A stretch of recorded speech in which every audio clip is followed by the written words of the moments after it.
ಅಂದು ಕಲ್ಯಾಣದಲ್ಲಿ ನಡೆದ ಸತ್ಯ ದರ್ಶವಿದು. ಮಹಾಮನೆಯ ಆಕಳಗಳನ್ನ ಕಳ್ಳರು ಕದ್ದೊಯ್ದಾಗ ಅಲ್ಲಿನ ಶರಣರು ಅಂದು ಆಡಿಕೊಳ್ಳುತ್ತಿದ್ದಾಗ ವಿಶಾಲವರದೆ ಬಸವೇಶನ ಉತ್ತರವಿದು. ಆಕಳ ಕಳ್ಳರು ಕದ್ದೊಯ್ದಾರೆಂಬ ಬೊಬ್ಬೆ ಇಳಿದರೆಂಬೋ ಆಡಿಕೊಳ್ಳದರೆಂಬೋ ಅಲ್ಲಿಯೂ ಉಂಡರ ಸಂಘ ಇಲ್ಲಿ ಉಂಡರ ಸಂಘ ಕೂಡಲ ಸಂಗಮ ದೇವ ಏಕೋಭಾವ.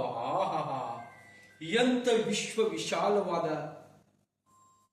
ಮಾತಿದು. ಅಂದು ಆಕಳ ಕದ್ದೊಯ್ದಾಗ ಆಕಳ ಕರುಗಳನ್ನ ತಾಯಿಗಳ ಕಡೆ ಬಿಟ್ಟು ಬನ್ನಿ ಎಂದು ಆದೇಶವಿತ್ತು. ಆದೇಶಕ್ಕೆ ತಕ್ಕ ಕಾರ್ಯಗತವಾಗುವುದನ್ನು ಕಂಡೆ. ಆಹಾ, ಅದ್ವೈತವನ್ನು ನುಡಿದು ಅಹಂಕಾರಿಯಾದೆ, ಸತ್ಯವನ್ನು ನುಡಿದು ಅದ್ವೈತವನ್ನು ನುಡಿದು ಅಹಂಕಾರಾದೆ, ಬ್ರಹ್ಮವನ್ನು ನುಡಿದು ಭ್ರಮಿತನಾದೆ, ಸತ್ಯವನ್ನು ನುಡಿದು ಸುಖ ದುಃಖಗಳಿಗೆ ಭಾಗಿಯಾದೆ. ಸಂಗಡ ಬಸವಣ್ಣ, ನಿಮ್ಮ ಪಾವನ ಸಾನ್ನಿಧ್ಯದಲ್ಲಿ ನಾನು ಸದ್ಭಕ್ತನಾದೆ. ಆಹಾ, ಕಾಣಲಿಲ್ಲ. ಇಡೀ ಅಖಂಡವಾದ ಭಾರತವನ್ನು ಸುತ್ತಿ ಸುಳಿದು ಬಂದೆ.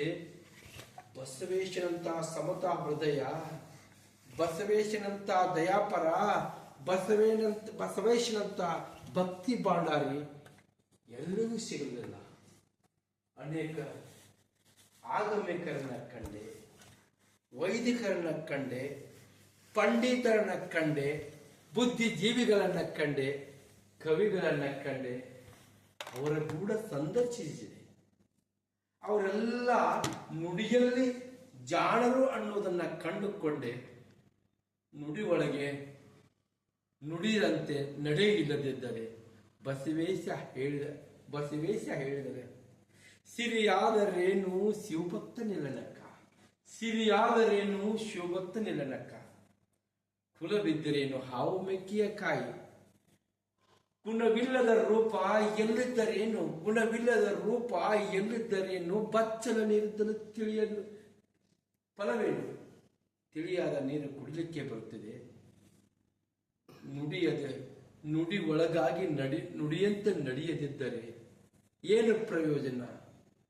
ಅಂತೂ ಆಗ ಕಳ್ಳರು ತಮ್ಮ ಕಾಠಿಣ್ಯವನ್ನ ಕಳೆದುಕೊಂಡು ಪೂರ್ತಿಯಾಗಿ ಪರಿವರ್ತನೆಯಾಗಿ ಬಸವನ ಪಾದಕ್ಕೆ ಬಿದ್ದು ಶರಣ ಮಾರ್ಗದಿಂದ ಬಸವ ತಂತ್ಯವಾದಂತೆ ನಡೆಯುತ್ತಿರುವುದು. ಆ ಅಗಣಿತ ಸಂಘಟನೆ ನೋಡಿ ಶೈವ ಕುಲದ ಚೆನ್ನಿಂಗ ಮಠದ ರೇವಣರು ಸಿದ್ಧರು ಕೂಡ ಬಸವನಿಗೆ ಜಂಗಮ ಜ್ಯೋತಿಗೆ ತಲೆಬಾಗಿದರು. ಜಂಗಮ ಜ್ಯೋತಿಗೆ ತಲೆಬಾಗದವರು ಯಾರು? ಬಸವೇಶ, ನಿಮ್ಮ ತತ್ವವನ್ನು ಹೊತ್ತುಕೊಂಡು ಇನ್ನೊಮ್ಮೆ ಅಖಂಡವಾಗದ ಭರತಖಂಡವನ್ನು ಸುತ್ತಬೇಕಾಗಿದೆ. ನಾನು ವಿರಕ್ತನಾದರೆ ಸಂಗನ ಬಸವಣ್ಣ, ಸತಿಯ ಕಂಡು ರತಿಯಾದ ನೀನು ನಿಮ್ಮ ಗುಹೇಶ್ವರ ಸಂಗನ ಬಸವಣ್ಣನೇ ಪರಮ ವಿರಕ್ತ.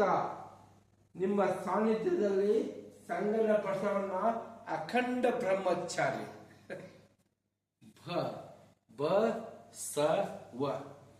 ಬ ಎಂದರೆ ಭವ ಹರಿಯುವುದು, ಹುಟ್ಟು ಸಾವುಗಳಿಲ್ಲ.